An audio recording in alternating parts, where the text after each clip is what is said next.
you've heard this before. It's a YouTube channel where I talk about change and growth and your brain and all sorts of stuff that involves like healing your unhealed trauma. And some people don't want to have trauma, or they don't want to deal with it, and that's up to them.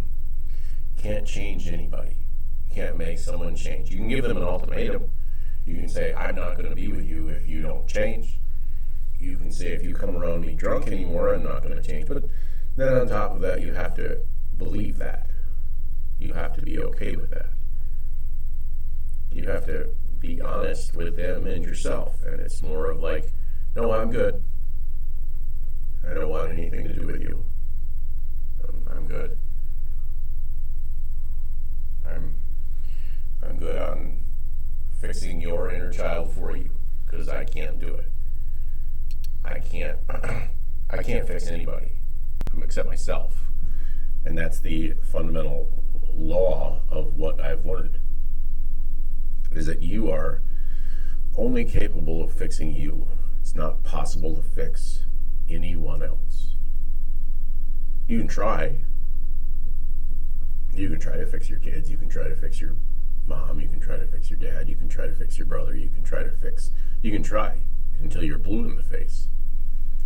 And that just means that you talked a lot. And that means that you have tried to give someone else the ideas that you think they need. And maybe they're listening. Maybe they are. Maybe they're going to change. Maybe they're just hiding it from you, which is a lot easier than it sounds, because you're not with somebody 86 hours out of the day. Like, you don't see everything somebody does, even somebody you live with. There's ways to hide things. There's ways to get around things. There's all sorts of ways to do things that are inadvertently terrible to people, but we still do them every day. And then we act like, well, why can't they change? And then it's just this whole fucking circle of insanity that involves like going through trying to make somebody else better. And the problem isn't the right word, but the issue or the negative effect of that is that people aren't going to change. They're going to act like they're going to change. They're going to act for like a month. They're going to act and be like, oh, well, I'm going to change. I'll change. And then they just go back to doing the same crap that they did before. And people have seen it. It's not something that's not, no one's seen it. Like, no one's not seen it. You've seen it. But then you're like, well, just give them one more chance.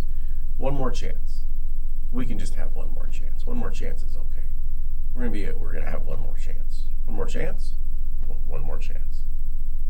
Let's have one more chance. And then you just keep going through one more chance. And then it's like, at what point, and then you end up pregnant, and then all of a sudden you're like, well, I got to stay because we got this baby. And then it's just this whole thing of you not dealing with yourself, of you not realizing that the point of this experience is to be honest with yourself and have a human experience, right?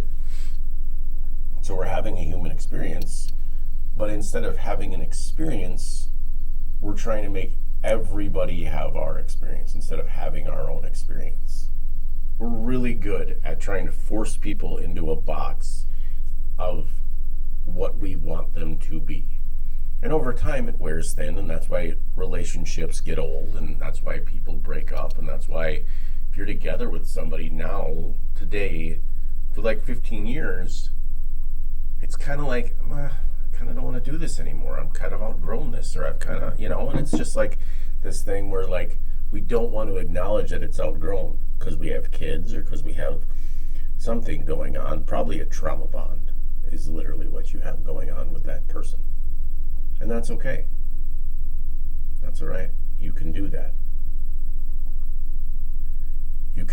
It's okay to be a part of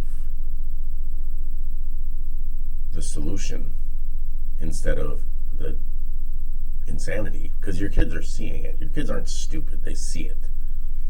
My kids see it. Your kids see it. Everybody's kids know that their parents are insane and that their parents are full of shit and that their parents get off the rocker. Even if you feel like you aren't going off on somebody, let's just say, for example, you tell your kid to empty the dishwasher. You come back 2 hours later, the dishwasher's empty, you're upset. So you're upset, but your kid is viewing that in a different way. Just like you're viewing somebody being upset with you in a different way.